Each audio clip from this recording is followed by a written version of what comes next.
Testing, hello. Welcome to the UNC press conference.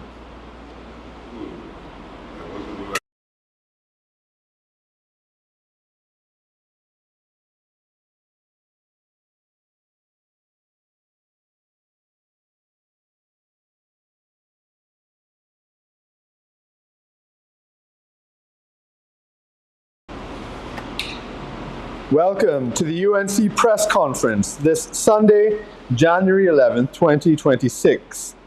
Today we have presenting the Honorable Vandana Mohit, Minister of the People, Social Development and Family Services, and also the Honorable Leroy Batiste, the Minister of Labor, Small and Micro Enterprises Development. Thank you for joining. We will begin our broadcast shortly. In the meanwhile, please share the live.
Welcome, good morning, and we welcome you to the UNC press conference this Sunday, the 11th of January 2026.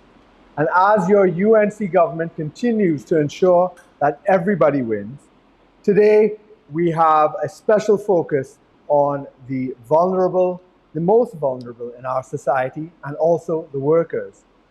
To speak on that, we have Minister, the Honorable Vandana Mohit, the Minister of the People, Family Services and Social Development.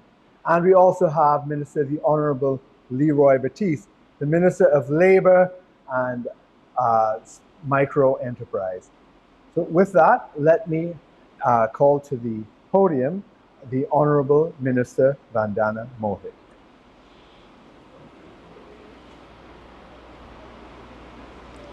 Thank you very much, Dr. Megu, our colleague. Good morning to members of the media, and thank you for being here. Happy New Year to each and every one of you, and good morning to the people of Trinidad and Tobago. Let me begin by saying that this press conference is not simply about me presenting numbers on a page to you, but it is about the people, the vulnerable of our society and country, Trinidad and Tobago. And most importantly, it is about restoring trust in a social protection system that must always work for those who need it most.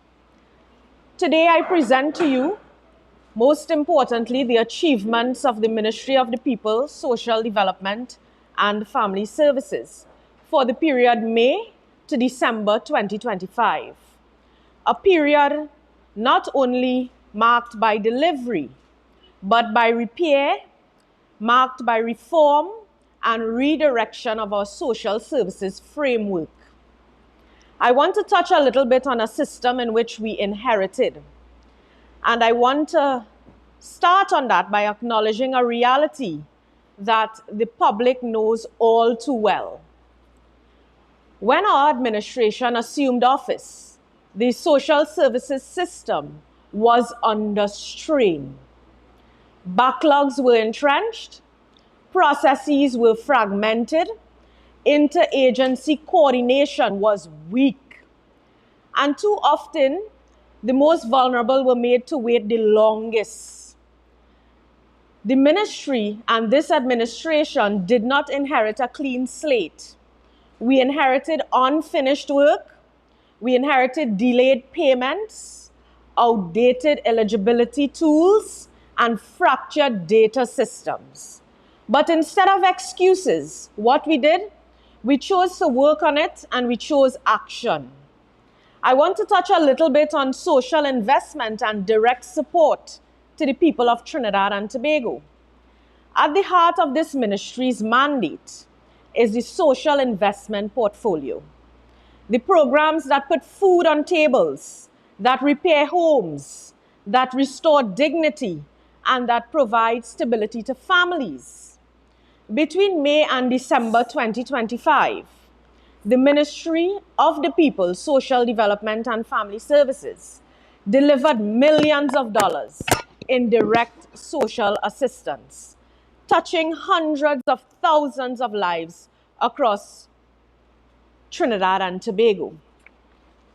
Let me take you clearly, transparently, and responsibly through the following, because this is where the real impact lies.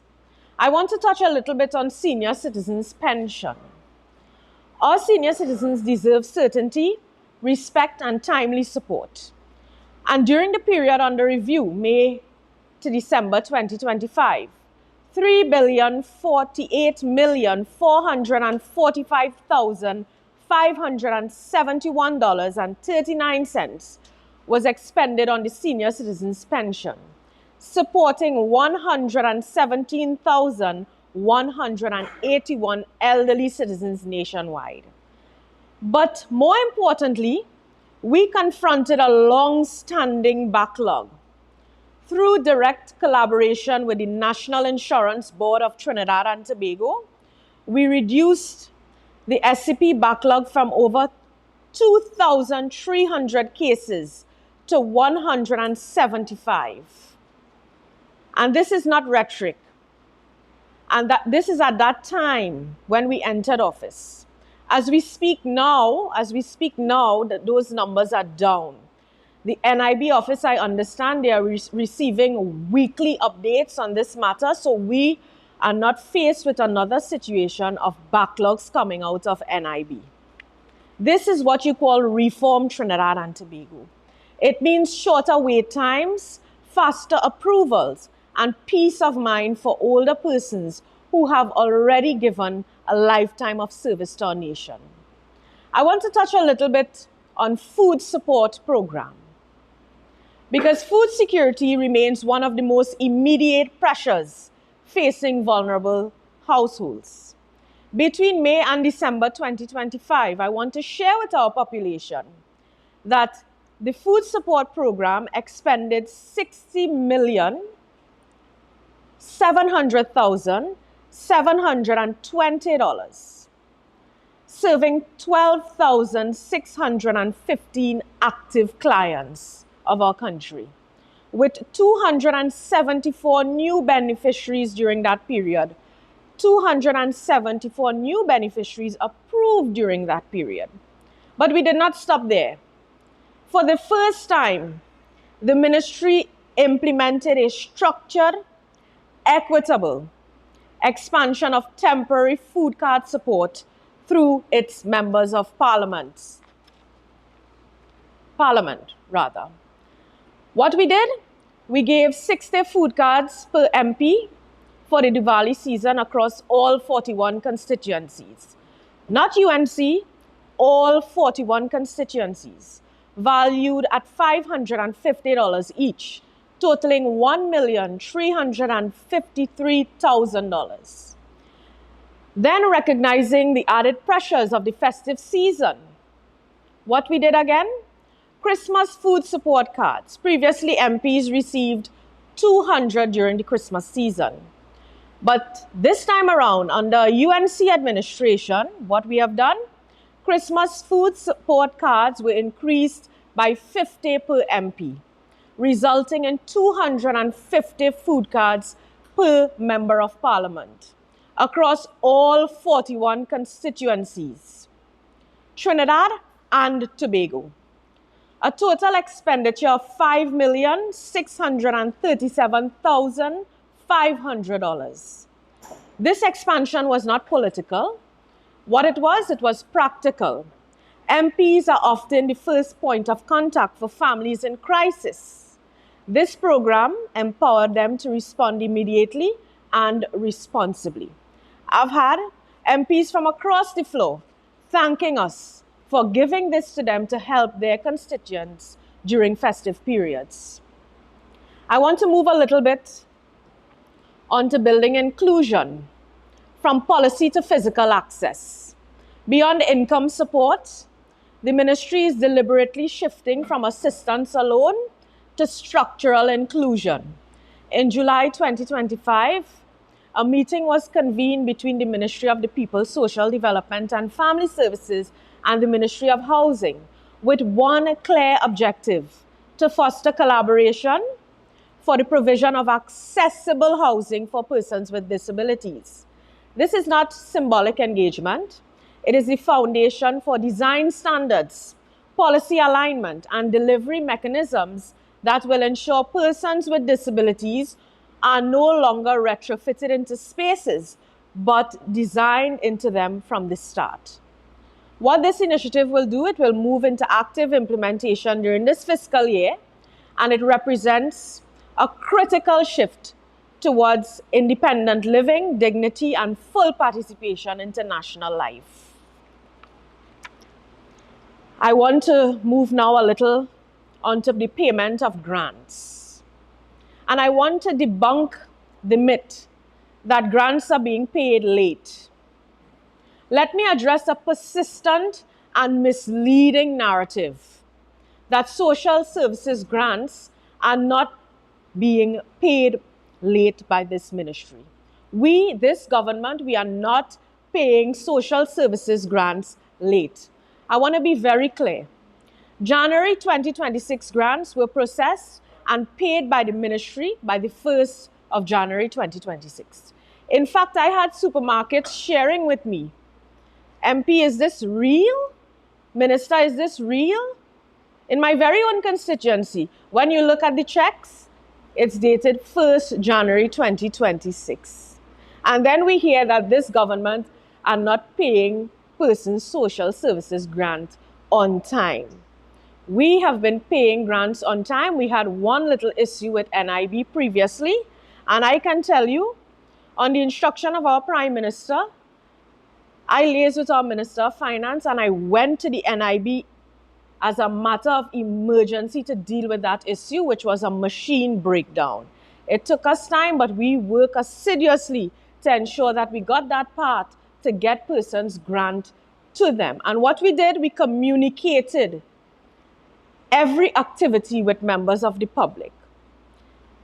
I want to also share that any delays thereafter, meaning after the 1st of January 2026, that falls on outside of the ministry's control, within financial institutions, etc., and in terms of their processing timelines. But what this government will not do, we will not allow misinformation to undermine public confidence in systems that are intact, working better than they have in years. I have also heard members of the opposition, in fact the opposition leader, standing in the parliament saying that the PNM never paid grants late at all, and we have been paying grants late. That is untrue. We have paid our grants on time, and I want to invite members of the opposition to take a look back at Guardian Media and Express and look at how many apologies they had to give to members of the public for paying grants late.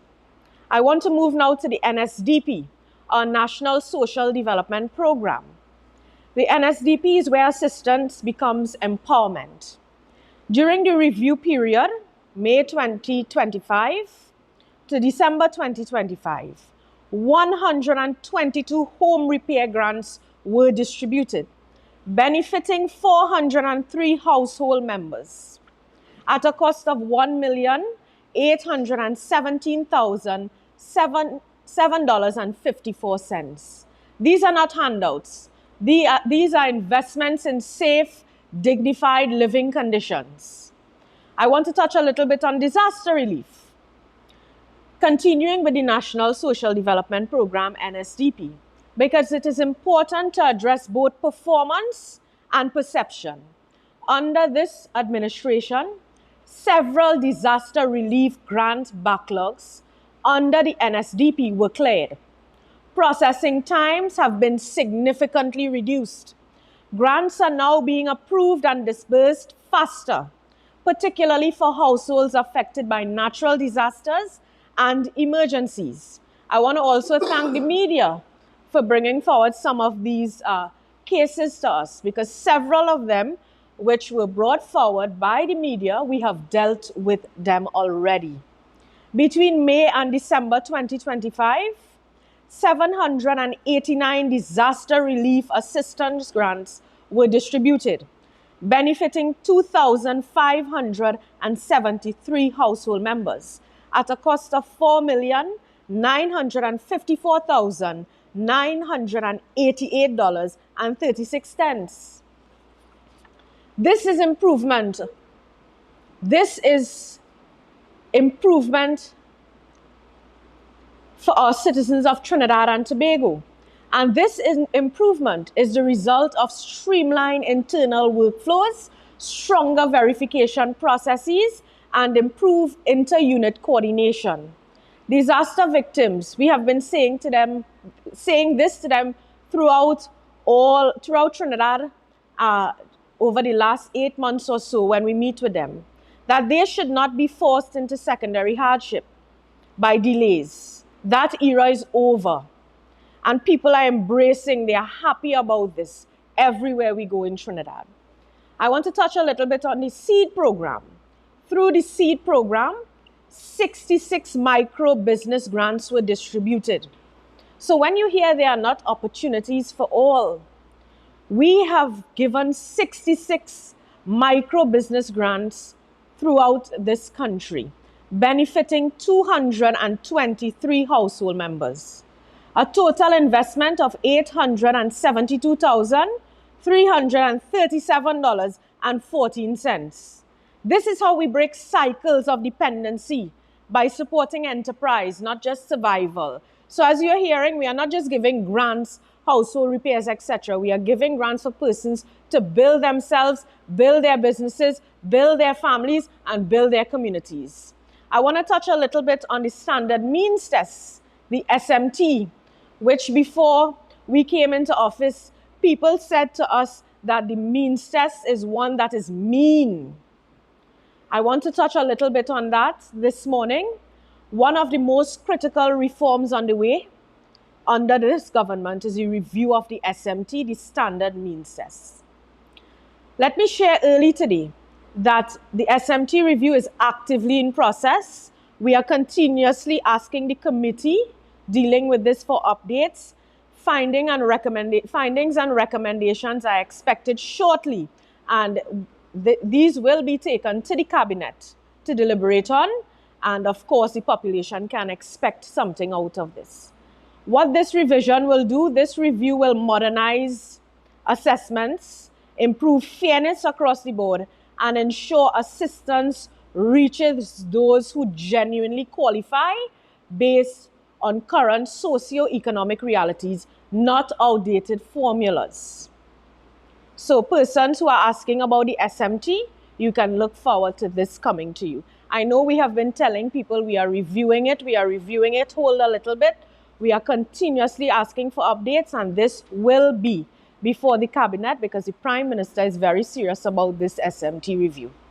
I want to touch a little bit now on child poverty, data-driven action. The ministry is not guessing its way through poverty reduction. When I entered the ministry, we were working on a national poverty reduction strategy.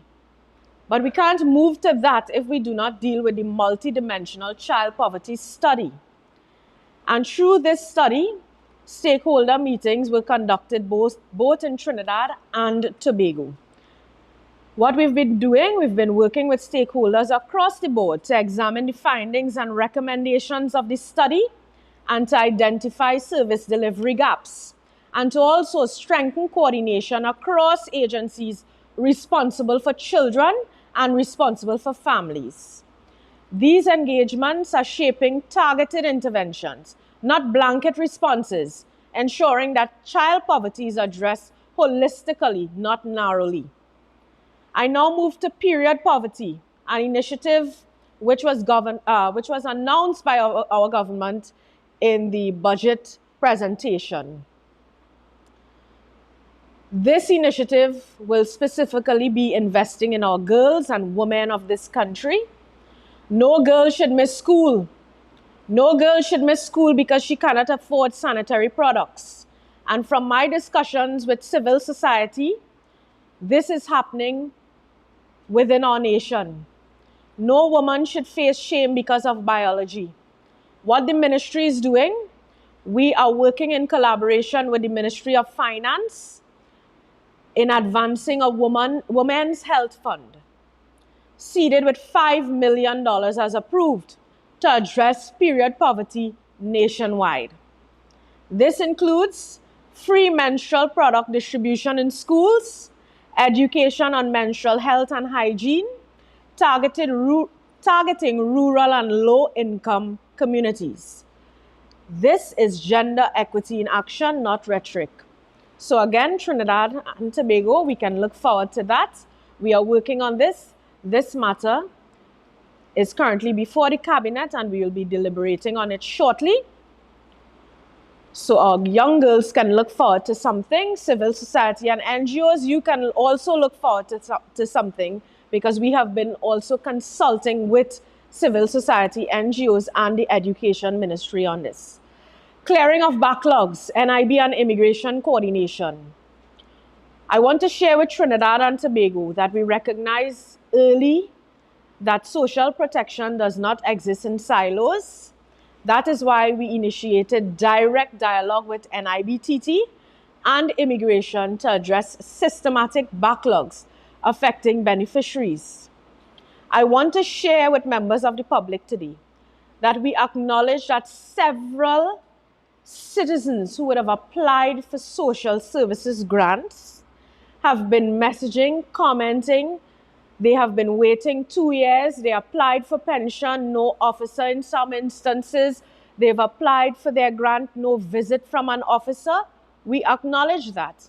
And we know that this is an issue, but it was not an issue created by us. But as I said in the beginning, we will not approach things with excuses. We will approach it with action, and that is what we have been doing. A formal mechanism is being developed. So those of you who are waiting, just give me a little time.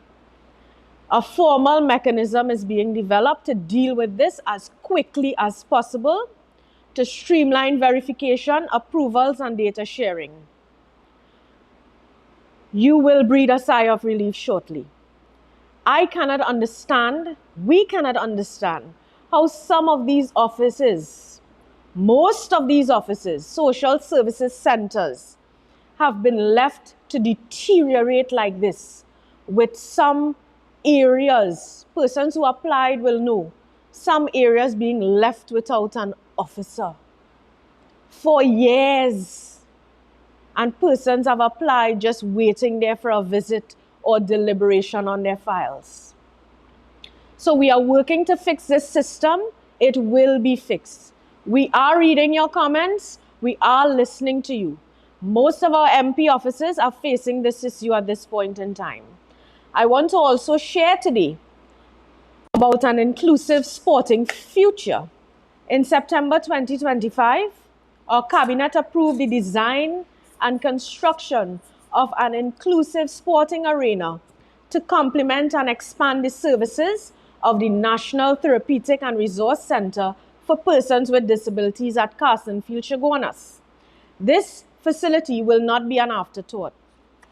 It will be purpose-built, designed to support physical rehabilitation, adaptive sports, therapeutic reaction, and inclusive community engagement.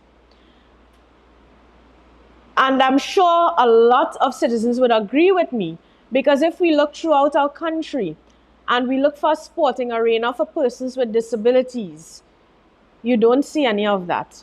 So we have taken up this challenge and mandate, and we will deliver to the people of Trinidad and Tobago. What we will do during fiscal 26 is collaborate with multiple technical and sectoral partners to advance design and construction. I want to touch a little bit on the NTRC, the National Therapeutic and Resource Center, which I see was opened in April of last year, and nothing was taking place there.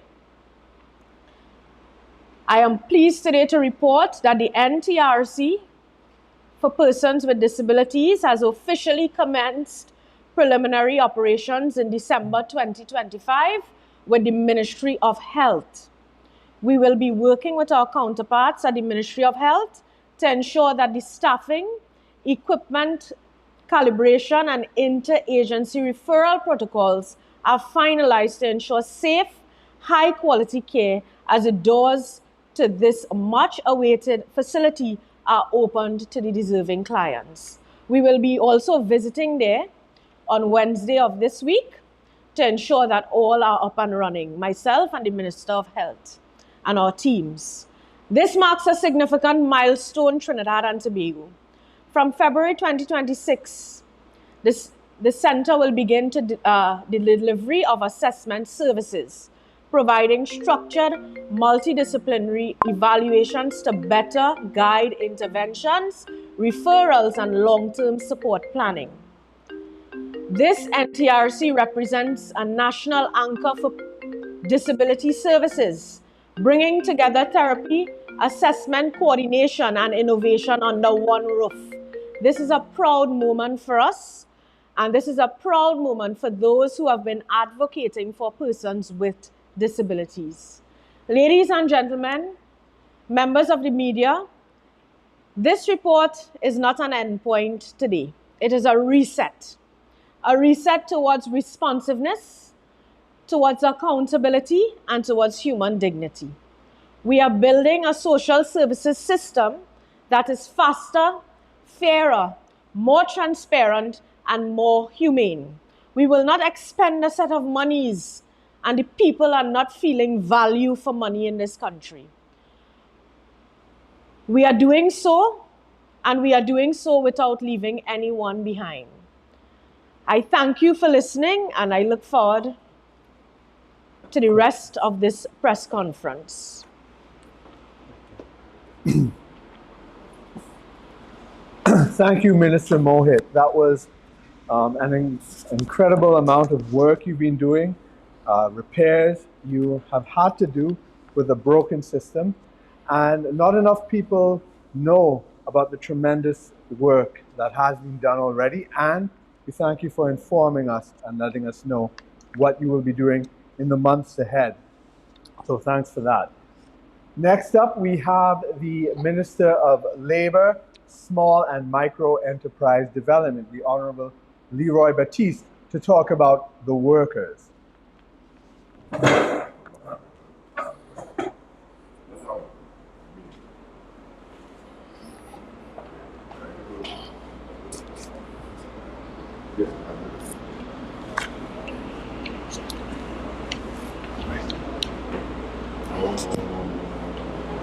Good morning to the media. Right, good morning to the population. I'm in a celebratory mood because this morning, I have, I think, some good news as it relates to the circumstances of workers in this country. As we all know by now, this government would have met a financially dire state of affairs And there are those who probably would have formed the view that given the dire financial state of affairs in this country, that this government would have by now surrendered and would have said that, hey, those promises made cannot be kept. Sometimes you get the impression that there are those just waiting for us to surrender based on the dire financial state of affairs that as a government we would have met when we came into governance of this country. Yes, the treasury was all but empty. Notwithstanding that, this government has been steadfast in respect to its workers' agenda. We all know by now, among the promises that would have been made and the promises kept, including among them the rejection of the 4%, including among them the offering of the 10%, including among them bringing an end to TTRA, including among them the restoration of collective bargaining to resolve negotiation, including among them the preservation of cost of living allowance in the negotiating framework. And colleagues, members of the public, those things would have impacted thousands of lives and improved the standard of living of thousands of workers and will continue to improve the standard of living for thousands of workers. This morning, to add to that, there's a particular commitment that has been made by this government that we have, in fact, been working on. That is the modernization of labor legislation. I say I'm in a celebratory mood because I'm happy to announce that the government has approved the amendment of 2 pieces of legislation that will, in no uncertain terms, impact favorably the lives of our workers. Namely, 1, the Maternity Protection Act, number 4 of 1998, and 2, the Retrenchment and Severance Benefit Act, number 32 of 1985. I start with the Maternities Protection Act. The government would have recognized certain gaps, lacunas in the act, and by way of policy would have agreed to amend the pieces of legislation to address those gaps. I assure you these right now, the Cabinet has approved, and it's now before the Attorneys General to draft the amendments to the legislation. What are the gaps we are talking about? In respect to the Maternity Protection Act, finally, that act will now treat with an issue that has bothered the workforce and workers over the years, the issue of paternity leave. Paternity leave, the right of fathers, biological fathers, and adoptive parents to leave when we have a situation of a mother delivering a baby. That, colleagues, will be addressed. And I want to stress, not just the biological fathers, but also for adoptive parents. Yes? Moreover,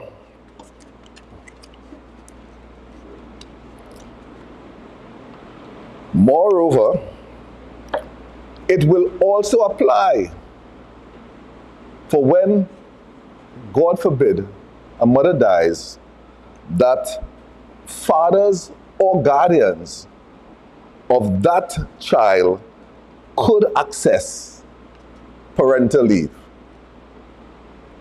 So that's one of the fundamental gaps that the Maternity Protection Amendment Act will address. We also have, for the very first time in statute, it will include breastfeeding breaks.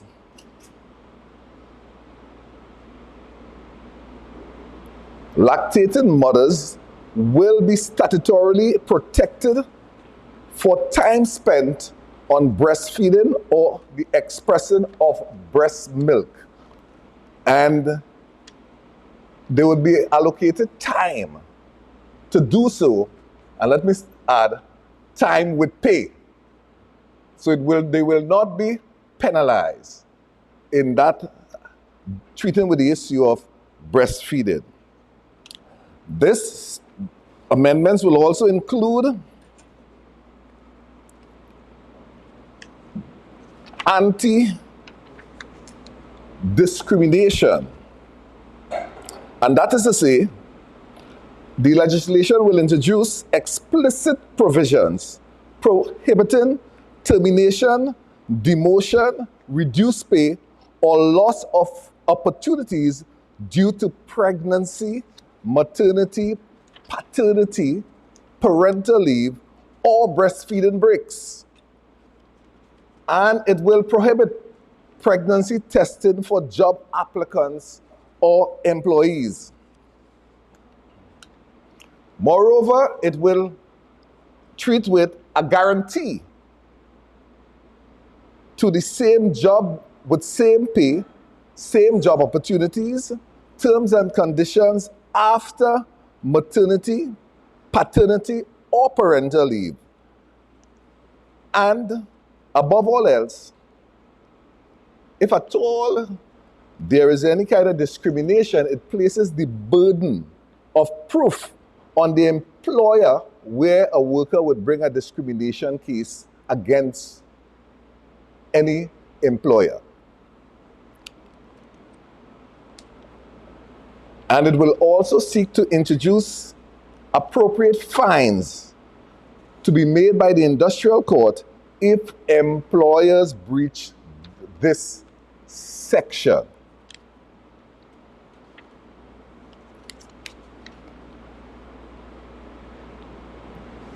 The maternity protection amendments will also seek to treat with, for the very first time, looking at the rights and making it explicit that it applies also for persons employed on contract. So the person employed on contract guarantee their job, and that cannot be a basis for being not re-employed.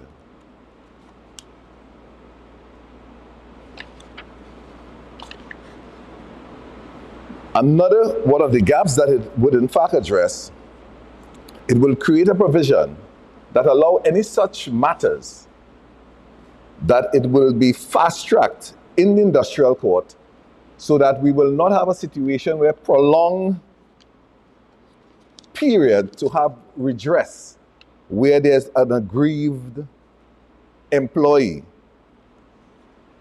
resulting from their rights being violated.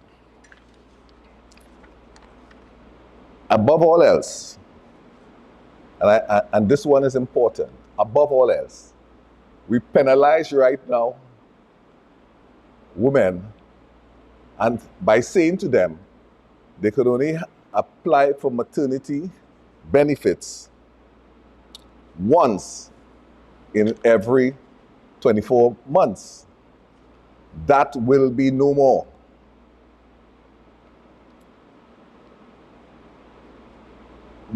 The view is that that section of the Maternities Protection Act is contrary to the general rules and intent and purpose of the act, as a woman is penalized for becoming pregnant twice in 1 year. That we disagree with. Therefore, it is not for us to get involved in that, the Maternity Protection Act will be for whenever there is a pregnancy, that they are entitled to the protection.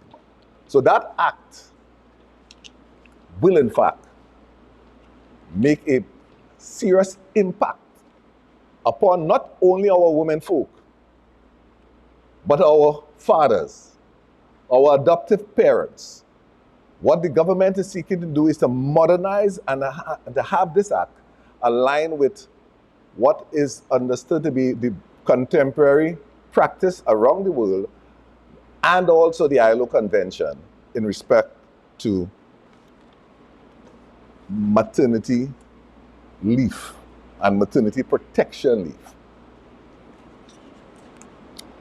We are also dealing with the next piece of legislation is the Retrenchment and Severance Benefit Act, number 32, again, of 1985.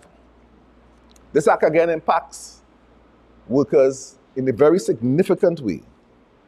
And the government has taken the decision to treat with the gaps that have been exploited by employers to the disadvantage of workers.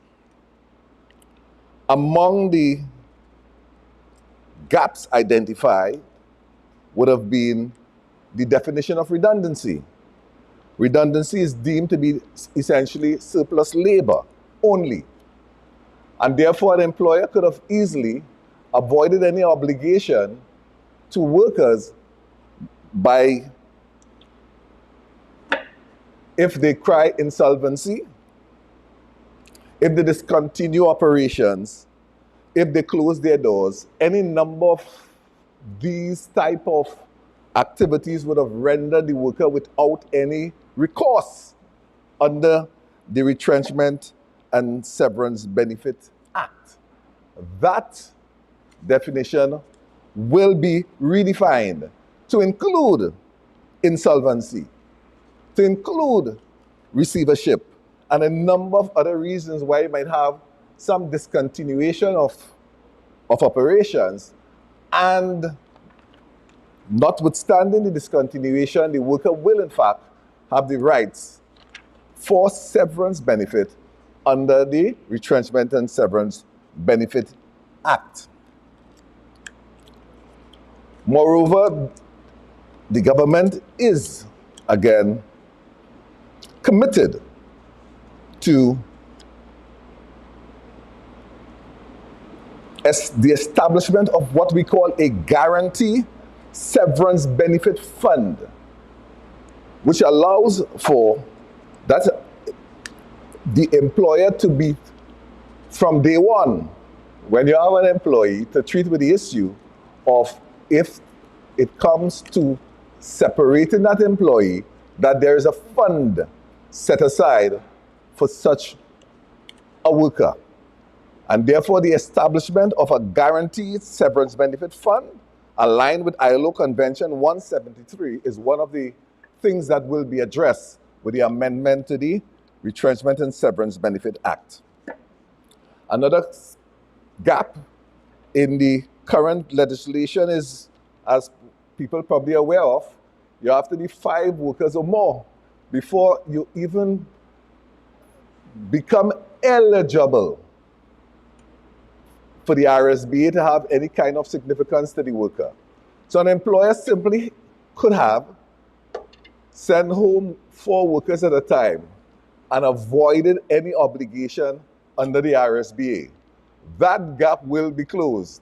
In other words, if you are sending home 1 worker, the terms of the RSBA applies to you.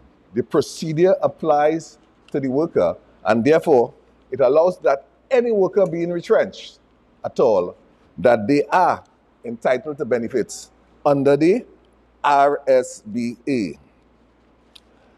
And next interesting lacuna in the law that has been exploited by employers would have been the issue of layoff, what they call temporary layoff. Therefore, rather than retrench a worker, you could have simply subject the worker to temporary layoff for however long you choose. And before long, the worker will have to find something else to do. And it sounds like the worker left their job rather than the worker being retrenched. That, again, is one of the gaps in the legislation that would have been exploited to the disadvantage of workers. This amendment in the RSBA will seek to close that gap. It will, in fact, make that even a temporary layoff will be subject to a procedure, and it will also seek to create an entitlement under the RSBA once the temporary layoff is in excess of 90 days. In other words, the worker could say, hey, this look like I'm effectively retrenched, and therefore seek benefits under the RSBA.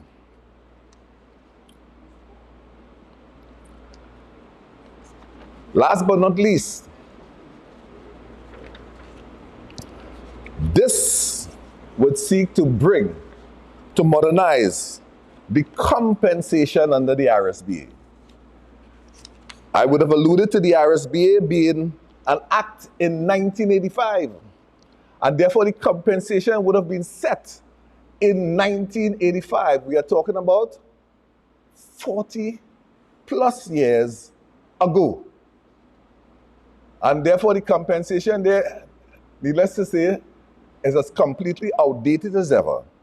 And the compensation will, in fact, be reviewed and more consistent with something that is relatable given the circumstances that we face ourselves in terms of economic circumstances 40 years thereafter.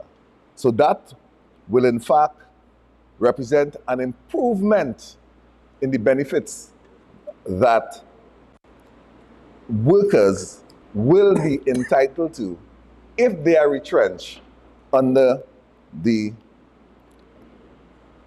RSBA.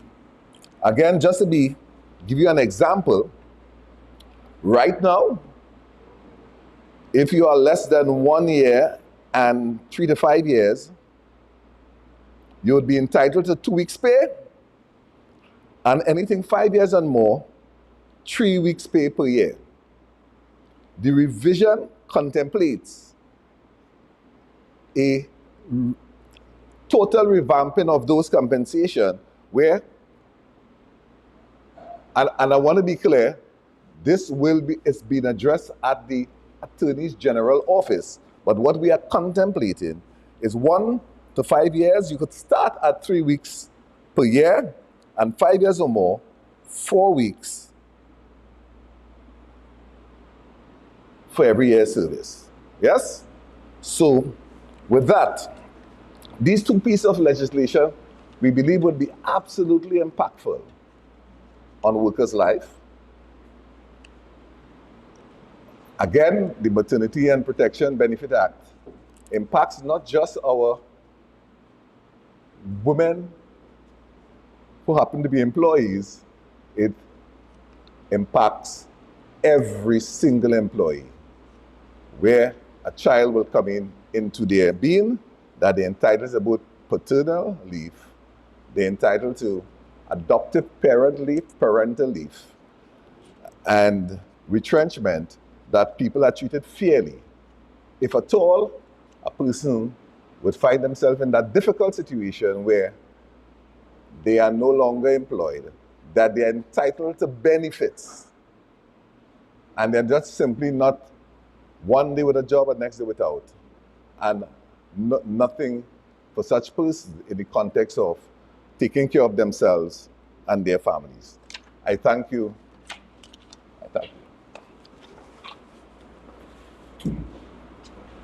Thank you very much, Minister, the Honorable Leroy Batif. That is really an incredible array of legislation that you've already implemented and plan to implement. I see you have a workers' agenda there with the 20 items. I think it would be good for you to show the media all the items that we've already done when you come up for questions.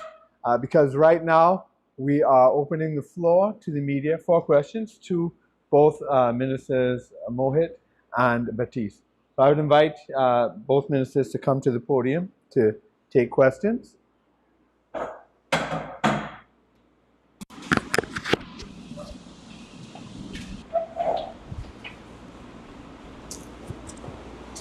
All right.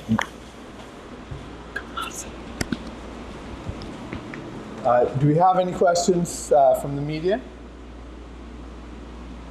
All right. If you could please announce your name and media house. Good morning, Ministers Jesse Ramdeo, CNC3 News.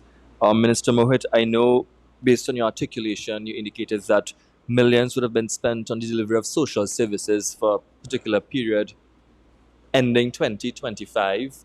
Do you have the exact number and perhaps the amount of persons who would have benefited from that, those deliverables?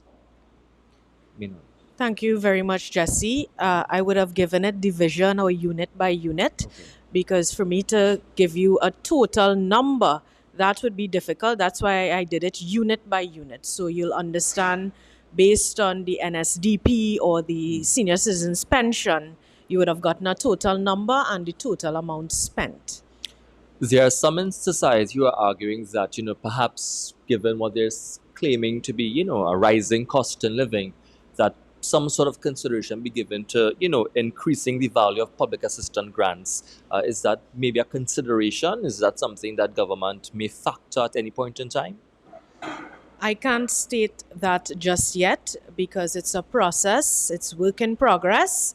As I indicated this morning, we are working on the SMT, which is the standard means test, which is a key pillar in all of these matters. But as it relates to increases at this time, I can't give a deliberation on that because we are still early in terms of the works being done and the assessment of the current situation, economic situation, as well as standard of living.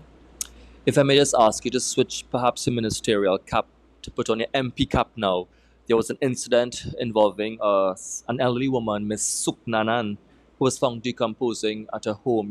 What would be your message to persons in the area, and perhaps encourage them to take a more active role in looking out for others? Of course, thank you for that question.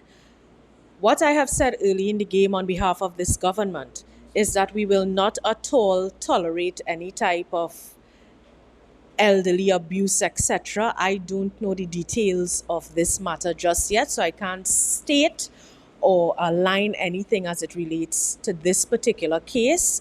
But my message, of course, is for everyone to work towards protecting our senior citizens. Early in the game, we said we will not tolerate any form of elderly abuse, and we are about protecting our senior citizens. In this particular incident, has your ministry made any intervention to perhaps reach out to the other relatives who were involved in the home? Well, at this time, it's a police matter. So what we usually do is we have laser happening, and then we'll send out the division of aging should the need be. But at this time, we have not sent out anyone as yet.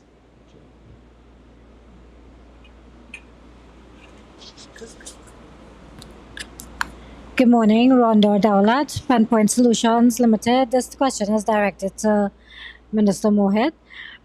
With regards to people who have applied for their pensions, you mentioned something about it's not your fault that these applications are not being processed, but can you give statistics, if any, pertaining to how many officers were absent in respective offices in the past and how many applications are outstanding?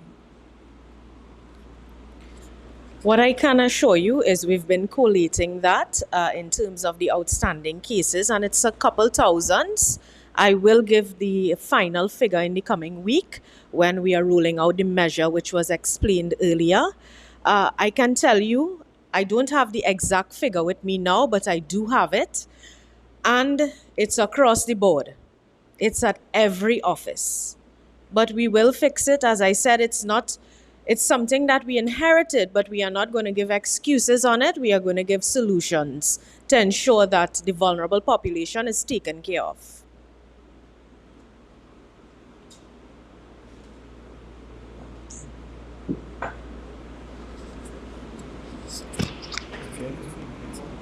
Yeah, we do.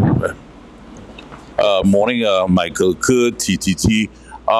Minister Mohit, you mentioned, of course, about the financial constraints. Can you give us an idea of what programs may have been hit directly due to this economic situation? I have to apologize. I didn't hear you so clearly. I know that you mentioned before about the financial constraints. Can you tell us what programs have directly been hit due to the fact of the economic situation? What we have done as a government, we have maintained all of our grants. Yes, we have challenges. We work around and within those, but we have not cut any grants. I can assure you of that. We have not cut any grants, and none of our departments have been hit. Our government, we have worked very hard to ensure that we maintain our social support for our citizens.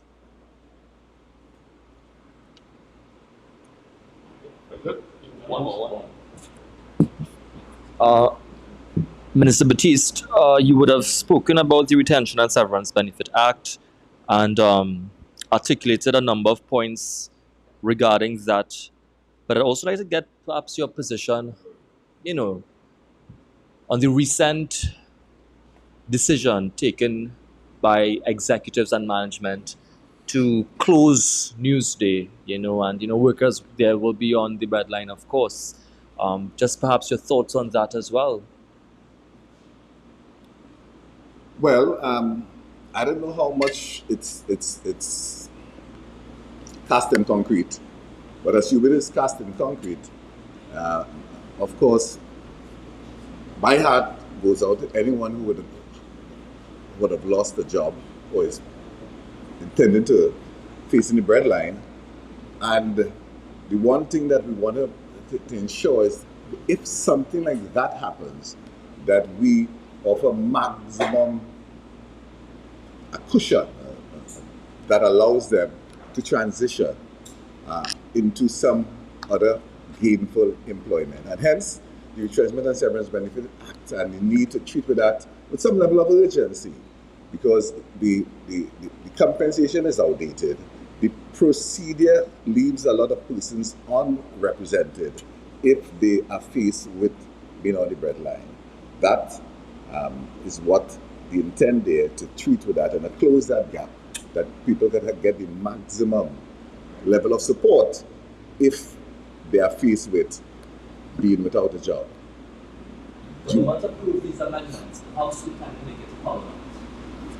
Well, it's right now in the AG's office, and we expect that he operates pretty quickly. I think in the last 8 months, there are a number of matters that I think over 13 pieces of legislation would have been passed, and therefore number 14 is coming up very soon. So it will be in the Parliament sooner rather than later. Yes? Minister Batiste, Rondo Daulat, in terms of I think there was a mention that you have the workers' agenda. Yes. How many items on that agenda has been addressed so far?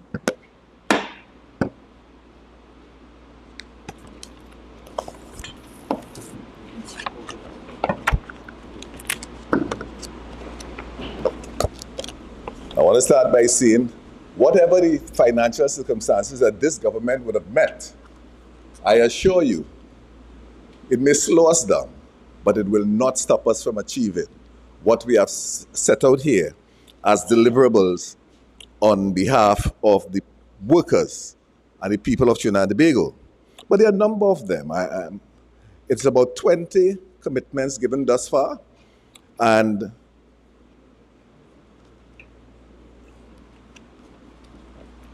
this is what we call the workers' agenda, with about 20 distinct items that, in fact, guides the government in respect to the decisions taken at cabinet.